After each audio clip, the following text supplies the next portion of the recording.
What's a good word, everyone? It's your boy DKB here. I just want to say thanks for all the support. The channel's been steadily growing, and the number you see below, you can drop a text, shoot a voicemail, any ideas, topics, collabs, etc. you guys want to see. I'll include them in future videos and live streams, and I'll catch you again. Be easy. What's a good word, Jets fans? It's your boy DKB here, and I'm diving into another receiver from Steve Smith Sr.'s top 10 wide receiver list for this 2025 NFL draft class.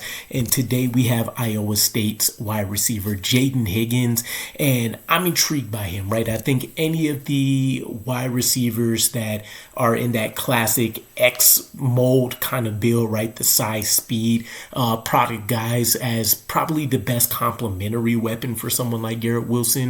I'm bought in, but listening to one of Steve Smith Sr.'s recent breakdowns for him as well, you get the feeling walking away, and it's not just him. I've heard this from a couple of other analysts as well, and he seems like one of those prospects that are becoming late risers throughout this draft cycle, right?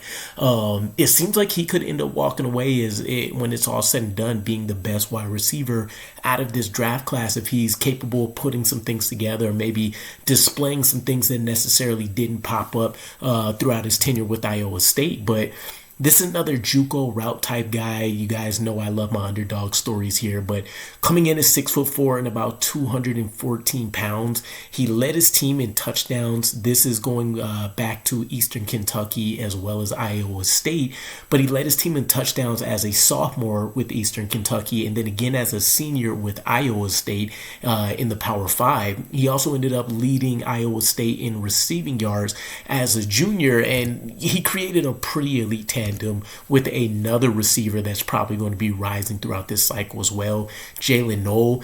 In fact, when he partnered up with him, they marked the first Big 12 receiving duo to eclipse 1,000 yards since CeeDee Lamb and Hollywood Brown back in 2018. So it lets you know kind of the air that these guys are in, right? And Jayden Higgins is kind of a fringe first round prospect. I would say it's not out of the realm that he can end up being one of those final couple picks at the end of round one, but it feels like anybody between picks 33 and maybe 45 is going to get right on the money in terms of where they're drafting at, or is going to be a pretty decent value addition for them. And I think that definitely rings true here checking him out.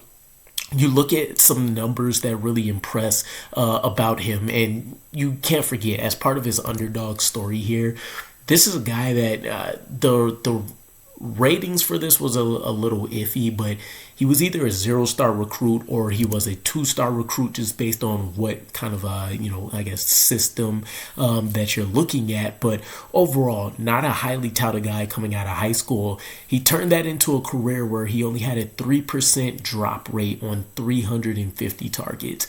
Super impressive for a draft class that hasn't had the strongest hands, right? This definitely gives him a notch on his belt here. He also has multiple position alignment, can go all over the place. In fact, I think many people will look at him as kind of this elite slot component guy, right? And again, I quote the Bears monsters of midway alignment pretty often, but I think there's a lot of guys in this draft class that definitely fit that billing.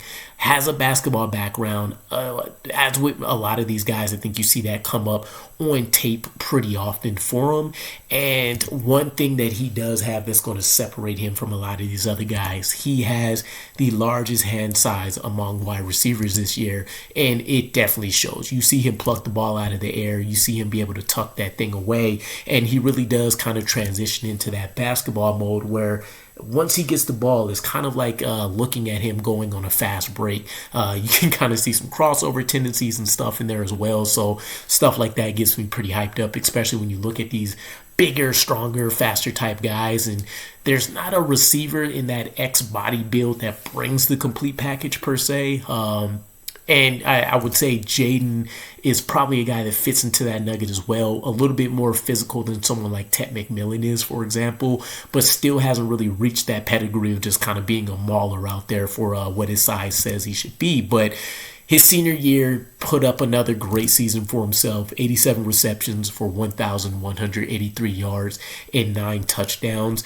And when you look at what he does well on tape, He's consistently impacted every game that he's been in. Obviously, there's going to be some games where you have like a 3-catch, 37-yard stat line or something like that. But he's been a pivotal component of what Iowa State has wanted to do for the last 2 years that he's been with that program. And it's even more impressive because Noel hasn't been a slouch. So when you're talking about both of these guys being a primary a primary player that you have to game plan against, it's impressive that he's been able to go out there with the step up in competition and immediately be that go-to guy in Ohio State. He utilizes his physicality and strength to separate. We've called this out with other guys, for example, as well. But you'll see this a lot for him on film. Top of the route, a little bit of hand fighting going on, some savvy, slight push off to get out there. But really, when you get some of those DBs that want to kind of push the limits of a flag being called and kind of play that bump and run coverage with them, he has the ability to be able to fight those guys off while keeping that contact balance. He brings a borderline elite wingspan with him. In fact, for him being 6'4", I believe his wingspan from, the scientific component of it says that he should be like a 6'10" size player. So you love that the catch radius is going to be absolutely astronomical for any quarterback that's throwing out there. And that definitely helps when you either have, let's say, a quarterback, for example, that's not the most accurate, and you want to give him a chance that if there's errant throws and stuff as they're working kinks out, you have a player that can make things as easy as possible on them. Good balance throughout his route, and he plays with a pretty nice flow. So you see some of the switch up, some of the pacing, some of being able to, I want to say downsize, but kind of turn the burners off a little bit before being able to speed back up. Not quite great stop and go ability or anything of that nature, but I think he'll get the job done against some guys that wouldn't expect him to move as fluidly as he does. Good usage of shoulder dip and head fakes. And again, a lot of this is coming from the basketball background where you're selling routes, you're selling movements with your entire body, which when you don't have that overwhelming speed, things like that really do make a difference for some of these taller guys that aren't going to run ridiculously fast, right? And at least for what it's worth, in Higgins' case, he did put up a 4.47, I believe it was, at the combine. So you are talking about one of the quicker and speedier guys at the size that he's at. He forces defenders into bad leverage positions, and you see a lot of this on many of the in-breaking routes that he's going to be asked to run in the NFL, as well as what he's put on tape out there with Iowa State. When you talk about being able to put him in motion, for example, or just using him as that power slot type position, he's going to be the immediate mismatch that defenses are going to want to focus in on, and he's still going to be able to go out there and make the plays. Shifty for his size, more kind of basketball background stuff, but I think when you see what happens as soon as he gets the ball in his hands, he does have the ability to kind of give himself a quick breather if he's not being able to catch and run with the ball, scan the field, see where he might be able to attack open field, and he gets after it. And generally, he's able to make a guy miss here and there, which is, again, pretty impressive at his size. Hand catcher away from the frame. You love to see that for these bigger guys where you aren't letting the ball hit you in the chest more often than not. So he is going to be able to go out there and use that ridiculous wingspan to go out there and pluck that ball away from defenders and out of the air when necessary. And one of the best calling cards for him, this is from PFF, he has the highest grade versus single coverage. So this is a guy that you definitely expect to be able to go out there and dominate his matchup, especially when it calls for it, right? And I just would use what we're accustomed to as Jets fans. If you see someone like Jayden Higgins having a matchup against someone like DJ Reed, just from a physical standpoint, that should be something that you game plan around all day. And Jayden Higgins, I would expect to have a huge day, in the office on those particular weeks. But even outside of that, let's just talk MC2, for example, right? Similar build to like a DJ Reed. Those are matchups that you want to try to take advantage of. And then from an opportunity standpoint with them, all of the things that are generally going to come from these taller, bigger guys.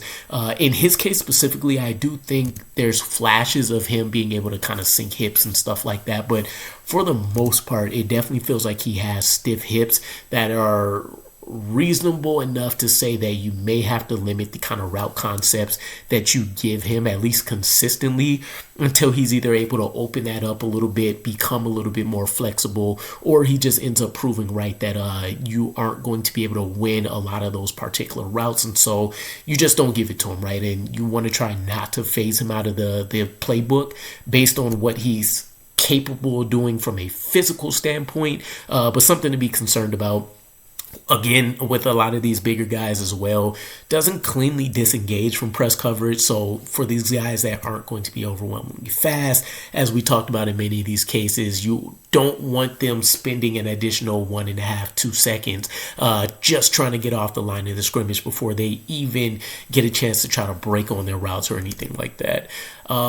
Blocking, pretty subpar as well. I think he definitely brings the body, obviously, but the physicality isn't quite there. The ability to stay engaged on those blocks. And even with Iowa, I think most of the time you've seen him kind of just there to be on the field in certain cases where they were running to the opposite side that he was on and still wasn't really able to, just keep his man locked on.